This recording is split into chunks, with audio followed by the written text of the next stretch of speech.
Paringahan ko rin man. Okay, madong gabi sa tanan. Kini nga mong gibuhat dire karon, nagibat tayo may tungod sa isa ka freezer. Di na ka boom. Ang tawag na mo ni is recoil. There is no other option o solution para na siya ma-recover. So, may nani mang trabaho dire. Recoilo na mo ang unit para mabalik siya ang bugnaw. So, kung sa pagtrabaho, inanid siya. Pang-rebits ka nila sa gilid daw. So, question lamang ka mo kung sino pungutan na para mabuhi ang inyong freezer. Mabalik siya sa normal nga operasyon. Okay, ang tawagan ni Harry Coil. Mao na kini siya resulta.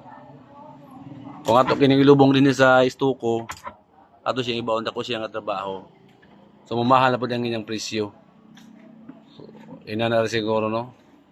Salamat din sa everyone. Have a nice day. Ako walang ipakita ninyo ang outcome o the result sa among gitrabaho sa pag-recoil aning freezer, no? Freezer cheese type. Mao kini yang brand ini. Cheese type kini, and then yun sa pagtrabaho kini is amo kining gi-recoil. Ni amo ning gi-run. Para na mo ni siya June 18, no? Abot siya sa June 21. So 3 days ni siya or 3 nights ang atong curing period. Kung kaya ba niya i-freeze ang maong mga sulod din sa freezer, kaya ba niya. Daghang kini siya sulod pero 100% na kung okay na ni siya kay kaya man niya i-freeze ang maong mga sulod, no. Okay, unsa may among gitrabaho ani? Recoil ang tawag doon ni high recoil kani. And then amo kining go through ang iyang condenser, no. Amo kini siyang gi-go through at amo kining gibaguhan kani condenser ini. Amo kini siyang gibaguhan bago na kini siya unya. Nagbutang kami diri og sensor, no. Bago sa kini sensor diri adi among gibutang diri ang sensor kani yung thermostat. Mo ni kini ang thermostat kini. Meron sa level backside na kini. Tungod kaya yung thermostat niya ni is daot gihapon, no. Di siya mo function.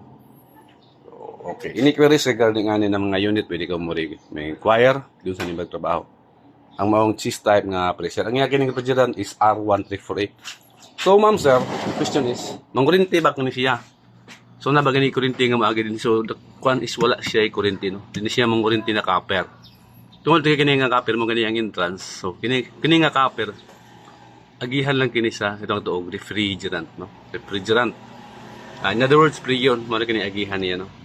Anil din ni. Oh. So wala ni siya kurinti nga mahitabo. Okay.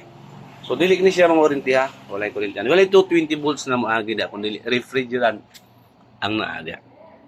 Okay, so 100% may ani nga cure gumikan kay na-process niya ang mga karne or mga gibubutan na pagdala. Mao kini ang iyang result pa. Ni-press kini siya. So meaning okay jud siya no resulta. Okay, ini question regarding ani na mga unit. Queries lang kamo unsay pinang trabaho lang. Regarding ani na mga unit. Okay, mao kini ang brand na balik. Okay, salamat. Kalisa si Ruban. Have a nice day. Thank you for watching. Comments lang kamo kung sa inyong mga comment, ano, queries regarding ng mga unit. Okay, salamat. Thank you for watching.